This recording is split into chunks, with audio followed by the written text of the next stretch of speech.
Greetings and welcome to Writers on Writing. I'm your host, Dr. Brenda Greene. And Writers on Writing comes to you every Sunday and gives you, our listening audience, and our viewing audience an opportunity to hear writers from the African diaspora talk about their work, their craft, and their lives. Writers on Writing is paid for by Medgar Evers College.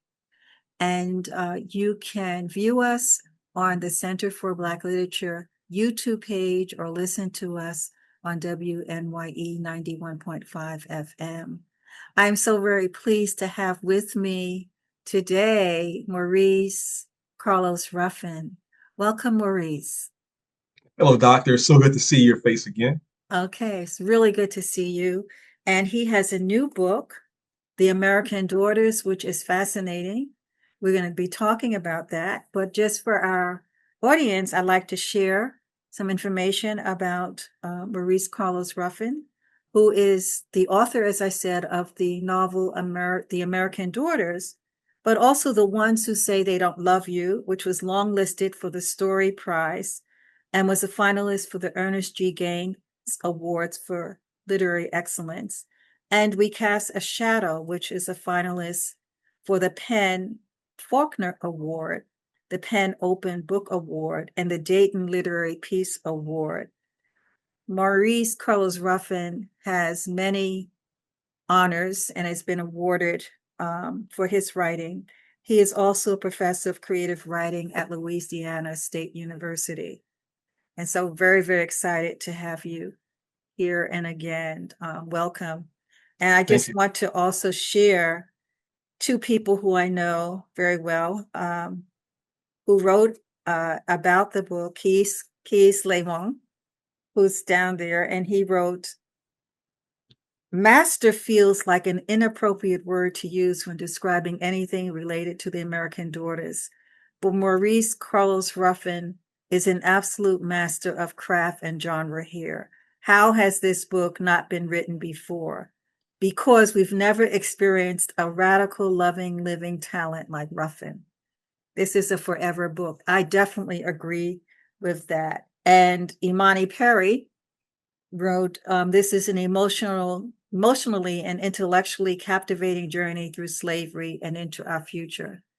And I really like that, because I have to say that when I first saw the title of the book and saw what it was about, I didn't know if I wanted to read it, because here we go again.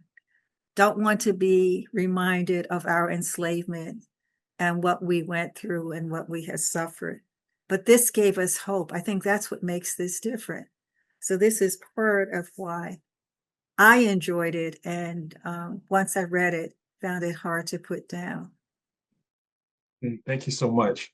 Well, thank you for having me here today, and to everybody out there who is viewing today's episode. Hello to you as well. I have to say, I didn't want to write the book. I know that for somebody who has loved literature myself throughout my life, I've been reading since I was very young, and who became a writer, I always said I did not want to write a book that was about the enslavement of our people. But it was definitely engaging with the works of people that you've mentioned, like Dr. Perry or like J.C. Lehman, or the brother Robert Jones, who's up there in Brooklyn, who did The Prophets, and Philip Williams, who did a book called Ours. They got me really thinking about different ways to show these experiences that have been depicted in the past.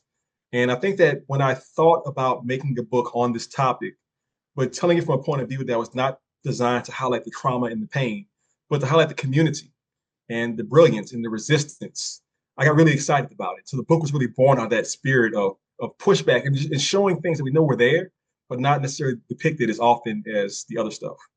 Okay. So follow up with that, showing things that we know were there. How did you know that was there? What was your research process like in doing this book? Yeah, well, I mean, that's a great question. So we know, for example, there's that saying that we often hear, you can't tear down the master's house with the master's tools, so to speak. So that when we look at history, I could probably tell you what Thomas Jefferson had for breakfast in this year, like 1790, because he's so well documented. But for so many of our freedom fighters throughout history, going back to the very beginning, even before the republic was formed, we know of their existence, of their names, but a lot of information was suppressed or just not recorded because people didn't think that they were worthy of being recorded. But if you look at things we have learned over time, so just for example, I think very much about Harriet Tubman, and we've known of her, since she was on this earth. But even the idea that, most people are just coming to understand that she wasn't just somebody who was fighting for freedom. She wasn't just somebody who was running this part of the Underground Railroad, but she was also being paid by the government to be a spy from the north to the south. Now that happened 150 years ago, just about. But the facts were sort of suppressed. And so as I sort of dug through research, looking for just tiny threads of information, I realized that this struggle for freedom was a lot more detailed than I thought. And so, for example, I never found a book describing a group of ladies who were basically being spies versus the Confederates. But if you look at women who were enslaved talking about how they experienced it, and they may say in the beginning of one of the narratives, oh, my master wasn't the worst, but then later in the narrative they'll say, but when it really comes down to it, he wasn't a good person and he died young, and I'm happy about that. I found a woodcut, it's somewhere in my files, from maybe the late 1700s. And there was a bunch of white men around the table in Virginia, sort of well-dressed guys. And all the men are sick. They're saying I don't feel too well right now. And in the background, there's a black woman, an African descendant lady, standing off to the side. I'm like, oh, I wonder what's going on there. And maybe the biggest thing that really inspired me in terms of the actual research was looking at the activity of the Confederates across the South, from Texas to Virginia, and how in a lot of places, say, Virginia, Georgia, they had these huge Confederate, military movements. But in New Orleans in particular, they didn't really fight at all. And so as I dug down to that, I kept asking, well, why didn't they really fight at all? Why did they disappear? As the Union approached, they just turned to ghosts. And so, tying in, I knew that Black women in particular were acting throughout this entire experience to oppose their oppression. And looking at these white guys who just gave up, basically, I'm thinking, okay, they chose not to fight the external enemy because they were being attacked from inside the house. So I can now use my imagination to think, oh, there's probably a sister who's putting, ground glass in their grits, something like that, or, poisoning their wine, or, stealing their horses or taking their money. And so those things all came together to form this idea of this movement that is, nationwide and doing whatever it can by any means necessary to oppose their oppression and enslavement. Right. So just following up on that a little bit, we've been talking about this as if our audience really knew the plot of the story, and we don't want to give away everything, but just tell us what the main plot, in quotes, and the theme of this novel, because it's really, I think, going in two ways. So it's the bond between the mother and her daughter, but it's also this secret network. Yes. I think at the highest level, this is a story about a young Black woman going from innocence to experience. As it starts out, she's a child and she has as her main guardian her mother. And even though they're existing in slavery, we can see that between the two of them, there's so much love and respect. And the mother is passing on knowledge of the old ways and of self-respect to the daughter. And there's a bit of a turn in the book where the daughter winds up kind of on her own. And so she has to find a way to protect herself and survive and live a good life. And in that part of the book, she encounters these women who are part of a network of Black women called the American Daughters. And we find out that they have been acting from even northern Mexico up to New York City to be a part of the Underground Railroad, to be this sort of spy ring, transferring information back and forth across enemy lines, and to do whatever they can to, again, foster freedom and devastate the people who are trying to destroy their lives. And definitely for me, I wanted this to be a book that had a primarily Black woman cast, so that all the main characters are these sort of women who did this sort of sisterhood, and they're very diverse, even though they're all Black women for the most part. Some are funny, some are serious, some are very mature, some are very immature. But I had this feeling of if I could visit my own ancestors and their friends in the 1800s in New Orleans, what would that experience be like? And just the idea that when we think about times of slavery, we think about plantations, but of course, in many American cities, they were basically open air prisons for Black people. And even in that situation, you have a lot of free Black folks running around. So in New Orleans, you have this enslaved area, and yet you have different kinds of Black folks running around. and having their experiences. So that's really the sort of theme and the plot and the structure of what I'm Right. doing. And just because that was so different, it made me want to go back and look at, well, what happened in New Orleans? I was not aware that that was one of the cities. New Orleans was one of the cities where you didn't have this major warfare. And so Mhm. what was going on? So just following up, you have sort of like use speculative fiction techniques, which I found really interesting. And then the whole the journaling of certain events. What motivated that? And what can you share with the audience without giving it up? Because the epilogue was fascinating. Oh, sure, of course. Yeah. I see the book behind you, Mama Toni Morrison, The Origin of Others, and Yes. I can't remember the exact quote, but at some point in her illustrious career of statements about our history, she just says that our history is always more complicated than it appears, and we tend to flatten it over time. And so with New Orleans in particular, it was this sort of this gumbo, for lack of a better phrase. New Yes. Orleans, it, Perfect metaphor. you know, people visit my hometown all the time, and they kind of go, "It feels so different here." And often in the advertising of the tourism, they kind of go, "Oh yeah, it feels different because of the French influence," but no, really, it's the Caribbean influence and it's the West African influence.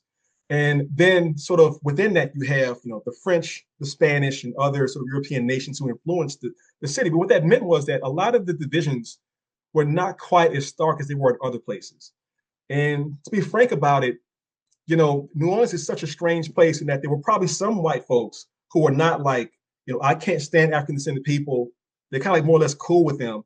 And there were some black folks who were like, well, I'm really wealthy and I'm going to do some things like I might actually like buy my own slave. Now, in some of those situations, they may have bought somebody to protect them. Like I want to bring them into the house so that now I can give them freedom within the situation. But my point being, I found it so fascinating. And as an author, you can only show so much of that. But I just wanted to sort of start the conversation. People know what Mississippi was like in that time period, in those rural areas. We kind Yes. of know what Virginia and New York and Baltimore and Philadelphia was like in those areas. But New Orleans was so particular. And even the idea that, like, my main character, it's not really a spoiler, she is an enslaved black girl who meets her best friend, who is this sort of high society, almost Bridgerton type black woman who Yes. is like from a wealthy black family, who is free. She has her own small business. She owns a little hotel. And to show them sort of interacting, you see that sort of stark difference. And even the idea that if I had been an enslaved person, but my best friend is not only free but prosperous, how would that feel to me to be experiencing that firsthand? Okay. Right. And then the whole speculative fiction Yeah. Well, techniques. that was just, I mean, I think I showed a very early draft to a good friend of mine. Her name is Jamila Minix. She has a fantastic book called Moonrise over New Jessup. And I showed an early draft to her, and the earlier draft didn't have a lot of the speculative stuff in it. And she told me, she said, this is very good writing, Maurice, but it doesn't feel quite like a Ruffin book yet. And I said, well, why? She says it's not quite weird enough. There's not enough like unexpected elements to it. And so I went back and said, okay, what is really missing here? And I thought about how, um, in many African traditions, there's these sayings that time is circular, or there is no time, or the present and the past and the future are also together. And so, again, without too many spoilers, I put in these elements that can show you the past speaking to the present, speaking to the future, and vice versa. And there's an epilogue towards the end that I have to give credit. I got the idea for this sort of looking back from the future at America from Margaret Atwood. She has her book Handmaid's Tale, and Yes. I've always loved that book so much. Where at the very end of that book, it's like 200 years in the future after the events, and she's looking back saying, "Man, it sure was crazy. These mistakes that America made, back in the old days. I can't believe this." And so I wanted to put that in there to make it more thought provoking and more interesting to my readers. Well, it certainly did. Thank So, you. just switching up a bit, share with us what your writing process is. What excites you? What motivates you to write? Oh, that's a wonderful question, Dr. Greene. I'm always trying to tell the stories of people that I've never seen before. So for any of my books, I'm going to those places. For my second book, The Ones Who Say They Love You, that is 19 short stories set in New Orleans. And so much of that book was me trying to show my local community that I had never seen depicted before. There's a lot of, movies and TV shows that are about New Orleans. But the fact of the matter is, like in that book, the longest story features a middle-aged lesbian black woman. I've never seen that as a main character in a book in my life. I've never seen it as a TV show character. I've got, young people, middle-aged people. I've got people who are from different backgrounds. So there's that part of it. And then there's the idea that I think that for all of us people in the creative space, we have a duty to try to depict authentically what's happening in our society. Whether you're setting it in the future or the past, you're talking about right now. And so I'm trying to give people a sense of what's happening and sort of making a moral framework to consider what we're experiencing here in our current lives. Okay. And it sounds like you might agree with what the premise of the first National Black Writers Conference was, is that Black writers have a social responsibility. Your thoughts on that? Oh, absolutely. Absolutely. Look, it's not my job to do any harm to my community because I love us so much. And so I'm not going to write something that is going to be buffoonish or whatever you want to call it that is intentionally disrespectful or lying about us. There's too much of that already happening out in the world. And so I'm always trying to find ways to, again, to pull these stories forward, to show, to counteract the dominant narratives. Again, to show our brilliance, to show our technology, to show our ingenuity. And as somebody who has, traveled across the country, traveled around the world, I went to Senegal a few years ago and I got to see firsthand like that amazing part of our diaspora. I'm like, there's so many stories to tell. And so I'm so excited to keep moving forward and telling these kinds of stories. Okay, that's exciting. So what is your writing process like? My writing process is usually almost like a seance. I would just sit down, whether I'm writing a story or a book or an essay, and I would just kind of ask, the ancestors or whoever, who wants to speak right now. Who has the most energy to talk right now, and that voice will come out of nowhere. American Daughters is interesting because I didn't know who this main character was. Her name is Adebimpe in the book, and when 2018, when I had my first book was completed, my editor asked me what the next book was. I had no idea what I wanted to write about for my next novel, but I'm very competitive, so I don't like to seem like I don't know what I'm talking about. So I just blurted out, "Well, there's this young Black girl, and I think she's a maid, and she's like being disrespected by somebody." Oh my I goodness. didn't know in 2018 that was actually this character who was enslaved in the 1800s and is trying to find freedom for herself. And so the process is starting with the character, figuring out what their complaint is, like what is the thing that's most on their mind, and then following that character as they work their way to proactively resist and fight whatever they see as a problem in their life. Okay, so just going back to that, you didn't start off as a writer. I think your background was in law. So, in law, what was that transition like? Why did that happen? Yes, I am a former corporate lawyer. I practiced for 16 whole Corporate. years. Oh, yes. I was like, I was on the wrong side of history in so many ways. But I do think that, that experience for me gave me material. It gave me even more moral clarity. I could see things that were being done that was wrong, in my opinion. And so I could now, as a writer, kind of see both sides, but know what side I'm on and depict the entire spectrum of the experience with some authenticity. And that's why in my books, my books are all very, they're all very different. The first book is a cisgender Black family man in the future, with racism as his main problem that he's dealing with. My second book is 19 characters from, again, a cisgender Black male to a non-binary teenage character in one of the stories. This latest book is an almost all female leading cast, and they're in the distant past. But I think that for me to be a lawyer, it gave me this vision. And it also gave me the ability to really be very obsessed with getting my job done. Um, I felt like if I didn't become a writer, I was failing my purpose on this earth. Like my gift from God was to tell stories. And so when I moved out of it, I moved out of it with great purpose. And so I took my time. I sort of used the money from my law jobs to sort of fund my education and fund my training period. And then now that I've become a full-time writer slash educator, I went through a long period of development and training, but now I feel very empowered to tell these stories. Okay. That's really important for our emerging writers and contemporary writers to hear. We have many more people writing now. Not everyone's getting published. So what do you see as the major trends in literature produced by Black writers? And what kind of future do you see? Well, I think that we will always have stories to tell because people always want truth. And, again, I look so much to Toni Morrison when I think about what makes literature work. I would recommend to any writer who's coming up, just read the first page of any Toni Morrison book. Whether it starts off with, they shoot the white girl first in, Paradise, whether it starts off with Sula with the little kids playing around and they throw the baby into the water. There's something in her writing that's so fierce and so immediate. And I think that as writers, we would benefit from taking the technique of not, playing around, not hiding the ball, not being too mysterious, and just going into the story as fast as you can and being very fierce about it. So in my own writing, I'm doing that as much as I possibly can. And I think that if you're trying to get published, if you're trying to find an agent or an editor, it's going to hold you in good stead to do that. Just be risk taking and be brave and keep trying your best and keep evolving as you develop as a writer. I think those are really, really important. Talking to people who want to write, and every writer that I've spoken to talks about the discipline and the intentionality. That is so important. And that it becomes their job, because writing can be very lonely. But I always think about writers really are entering community. They're in a community with other writers.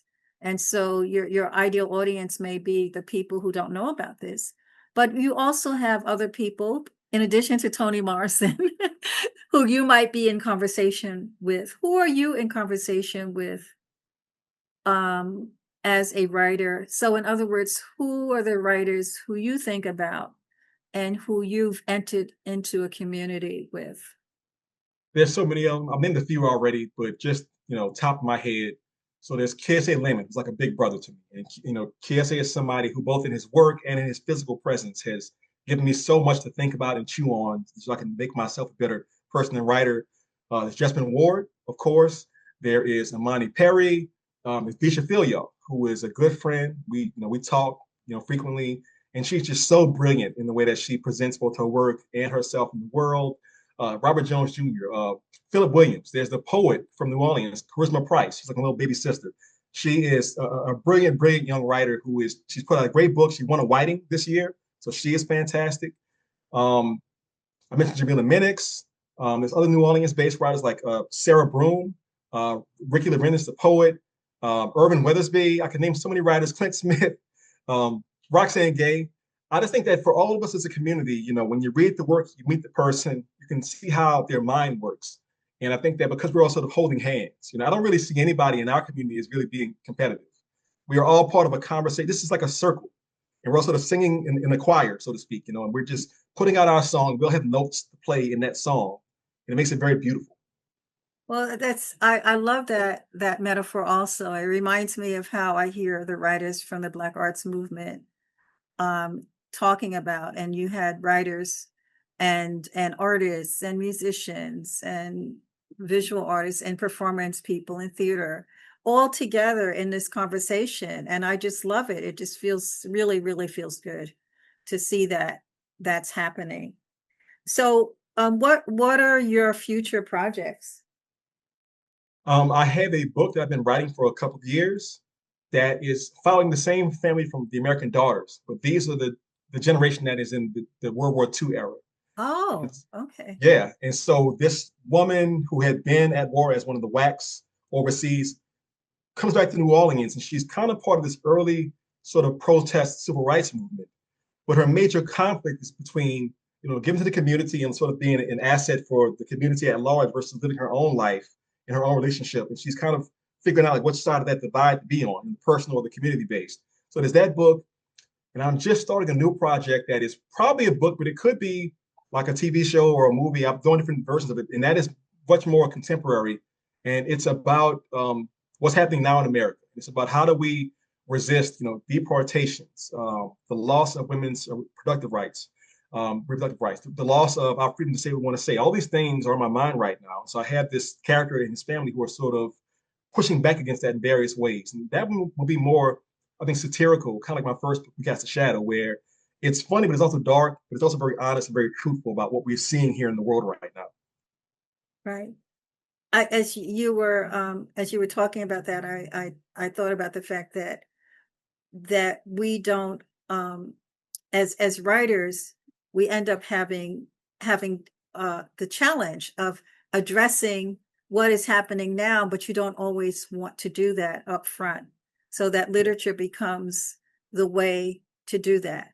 And it sounds like that's what you're actually thinking about. How do you use literature as call to action, as a way forward, as giving us hope, which is, I think, what American Daughters has done for us. I mean, look, to be descended from our people, how could I not be hopeful? Things are going to happen that are not necessarily the best things in this country and things I don't agree with. But I know that from my ancestors, they were always going to take care of each other. And so I can display that in my stories as much as possible and make a piece of fictional work that is a sort of a marker to go back to. Future generations can go back and look at it and say, it may have been bad, may have been dark, but they got through it because they stayed together. And that's what I'm trying to do in all these different books that I'm writing. Well, thank you so much for your writing. And I want to encourage our listening and viewing audience to purchase, and you're going to hold up the book, The American Daughters. The American Daughters. One question I didn't ask you about. I thought about Daughters of the American Revolution, and but you've turned this around. The American Daughters. Well, I will tell you honestly, one of my goals was that if people look up the phrase American Daughters, my book would take the place of that other group. I love it. And that's been the case. Now that's what pops up on Google or whatever. So yes. Yes, it does. And I encourage you to also support our independent Black booksellers and Black bookstores. And I want to thank you for this conversation. Remember, the writer's always reading, the reader's always writing. Keep reading and writing. Empower yourselves as readers and writers. And you've been listening to Dr. Brenda Greene in conversation with Maurice Carlos Ruffin around his new book, The American Daughters and His Life as a Writer. Thank you so much. Thank you so much. Okay, this radio show and program is paid for by Medgar Evers College.